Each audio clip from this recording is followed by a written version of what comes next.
Hello everybody. Hey, it is March 17th, 2013, and things are looking pretty difficult right now. There's a lot of good stuff, of course. I'm outside today. It's a little overcast, but it's a very nice day. Not terribly warm, but comfortable. So I hope you're having a good day too. But really what I want to talk about is about three things. The first is that it's not the only time it's happened, but the Eurozone today declared that 10% of every bank saver's account in Cyprus is going to be seized to pay for the bailout of Cyprus. Did you hear what I just told you? They're going into private savings accounts of individual citizens and taking 10% out. And they have nothing to say about it in order to get the bailout for Cyprus. Now, this is just the beginning. They've been raiding retirement accounts and other things, taxing them in ways that they haven't before, that have actually been illegal in the past.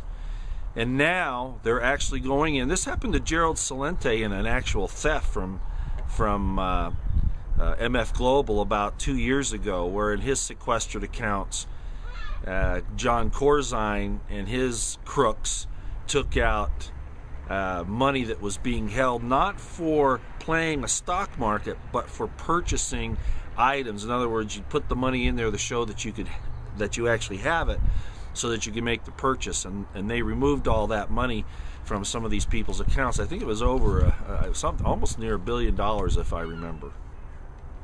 Might be a little off on that. It's been a while, but the point is, the Eurozone now has ordered that 10% of everybody's bank account in Cyprus is going to be seized. Okay? This is just the start, and this is going to keep going on. Very serious. You don't have control of your money anymore. If you have paper money, if you have assets in the banks, it's time to get them out. Get them in other commodities. Okay? All right. I want to talk about this. Sarah Palin said something in the CPAC the other day that I thought was brilliant. Sarah Palin, my feelings on her have been, well, you're just like all the other, pretend conservatives. The Republicans were in power when all these horrible tyrannical laws were put into place that they're complaining about now. Okay? Because Obama's using them. I don't trust any of these politicians, okay? None of them. But I get amused every once in a while. I appreciate what Rand Paul says, but it's a little too late. You know what I mean? Sarah Palin, though, said something I thought was pretty funny. She said, these background checks, Mr. President, good idea. We should have started with you first. So she made a little humor out of it, and I've grown to appreciate Sarah Palin a little more than in the past. She brought up the fact that there are these nearly 2 billion bullets that DHS has bought, and now she says this thing about Obama's background. This is great, but don't forget that this is still the nation of spin, all right, for their own purposes, like all politicians everywhere. But we're at a dangerous time now where it's even more critical that you pay attention. So this left-right paradigm is going to continue to play out. Don't think these people at CPAC are going to be your saviors next election time around, folks. You have to take the initiative now and take power away from these people. Fire them, recall them, whatever it takes. Non-compliance, refuse to comply with their stupid laws and their tyrannical declarations. It's just time. We just got to say it's enough. We're through with your pretense that you're going to fix things, because you're all being paid by the same people. No matter who's in there, you always do the same thing. I do appreciate the fact that a few are saying some things, though. That's helpful, and it's giving us a little hope, but don't think it's going to solve it, because it isn't. Tyranny's in place, and it's marching forward. They broke through the gates, and we're in trouble. Okay? And I'll end up today on this. North Korea has told everybody who lives anywhere near the demilitarized zone to get out. So, again, it could be just a lot of, bluff and huff and all that. But things are serious here, folks, and I look to watch our government in the process of all this. Watch what they're doing. If they really thought North Korea was bluffing, why are they moving missiles around? All right.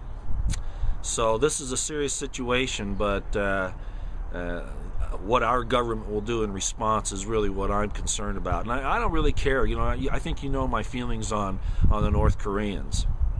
As I said, I was in U.S. Forces Japan. I know more about it than probably most politicians do. I wouldn't care if North Korea got, other than the poor people that live there that have just been misused and mistreated for, you know, so many years. But I wouldn't care if you know, we went in there and blew the smithereens out of all of their government facilities and assassinated all of their politicians and military leaders. I wouldn't care. I have no feelings for North Korea of any good type. So at any rate, but what I'm worried about is what this is going to do here. A couple of people wrote in and said, well, you know, China went along with the sanctions for North Korea. Look, North Korea, they've been without for so long. All they do is turn around and tell their people, hey, you see, they're doing these wars against us. It just gives them more reason to do what they do. You know, the North Koreans don't think like anybody else, all right?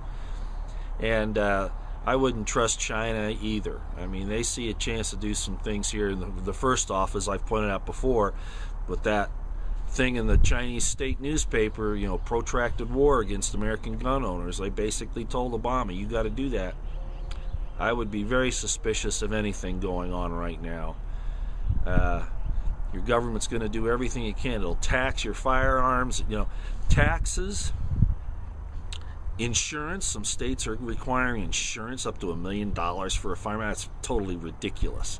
You know, these registration requirements. Even if they don't get an entire gun ban right away, that's the end game, okay? So, and then after that goes your free speech. You know, the Second Amendment's one of those things that says, you know, that it is necessary. There are only like 4 of the Bill of Rights out of the 10 that say necessary in the language for a free state, or necessary for the people, or whatever. And another couple of times in the Constitution, they chose their words very carefully. Second Amendment is a hinge pin for all of your other rights, whether you understand that or not. Okay, yeah, the pen is mightier than the sword, but the sword backs up the pen, okay? All right. Well, enough for today. I hope